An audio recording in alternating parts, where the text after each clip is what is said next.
ಬಾಂಗ್ಲಾದೇಶದಿಂದ ಬೃಹತ್ ಸುದ್ದಿ. ನೊಬೆಲ್ ಶಾಂತಿ ಪ್ರಶಸ್ತಿ ವಿಜೇತ ಪ್ರೊ. ಮುಹಮ್ಮದ್ ಯೂನಿಸ್ ಅವರು ಈಗ ತಮ್ಮದೇ ದೇಶದ ಸರ್ಕಾರದ ಕಠಿಣ ಟೀಕೆಗೆ ಗುರಿಯಾಗಿದ್ದಾರೆ. ಕರ್ಮ ರಿಟರ್ನ್ ಟು ಯೋಜನೆಯ ಹಿಂದೆ ಏನಿದೆ? ಸಮಾಜಮುಖಿ ಸೇವೆನಾ ಅಥವಾ ದೊಡ್ಡ ಹಗರಣವೇ? ಎಲ್ಲವನ್ನೂ ಇಲ್ಲಿ ತಿಳಿಯೋಣ. ಯೂನಿಸ್ ನೊಬೆಲ್ ಪ್ರಶಸ್ತಿ ಸ್ವೀಕರಿಸುತ್ತಿರುವ ದೃಶ್ಯ.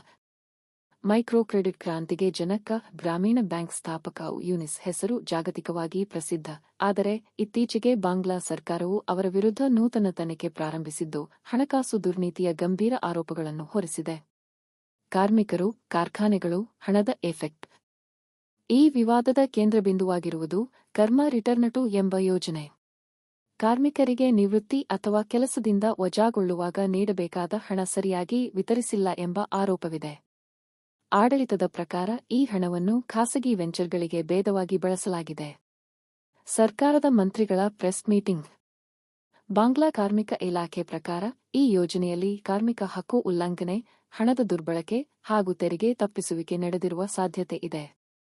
ಸರ್ಕಾರ ಈಗ ಈ ಆರೋಪಗಳನ್ನು ನ್ಯಾಯಾಲಯದಲ್ಲಿ ದಾಖಲಿಸಲು ಸಜ್ಜಾಗಿದೆ. ಯೂನಿಸ್ ಕಚೇರಿ. ಅವರ ವಕೀಲರ ಹೇಳಿಕೆ. ಯೂನಿಸ್ ಪರವಾಗಿ ಅವರ ಕಾನೂನು ತಂಡದಿಂದ ಸ್ಪಷ್ಟನೆ ಬಂದಿದೆ. ಇದು ನನ್ನ ಸಾಮಾಜಿಕ ಸೇವೆಯನ್ನು ತಡೆಯುವ ರಾಜಕೀಯ ದಬ್ಬಾಳಿಕೆ. ನಾನು ನ್ಯಾಯ ವ್ಯವಸ್ಥೆಯ ಮೇಲೆ ನಂಬಿಕೆ ಇಡುತ್ತಿದ್ದೇನೆ ಎಂದು ಹೇಳಿದ್ದಾರೆ.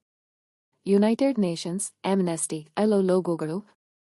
ಈ ಪ್ರಕರಣ ಈಗ ಅಂತಾರಾಷ್ಟ್ರೀಯ ಮಟ್ಟದಲ್ಲೂ ಚರ್ಚೆಗೆ ಕಾರಣವಾಗಿದೆ. ಯುನೈಟೆಡ್ ನೇಷನ್ಸ್, ಆಮ್ನೆಸ್ಟಿ ಇಂಟರ್ನ್ಯಾಷನಲ್ ಮತ್ತು ಅಂತಾರಾಷ್ಟ್ರೀಯ ಕಾರ್ಮಿಕ ಸಂಘಟನೆಗಳು ತನಿಖೆಯ ನ್ಯಾಯತೆಯ ಬಗ್ಗೆ ಪ್ರಶ್ನೆ ಎತ್ತಿವೆ.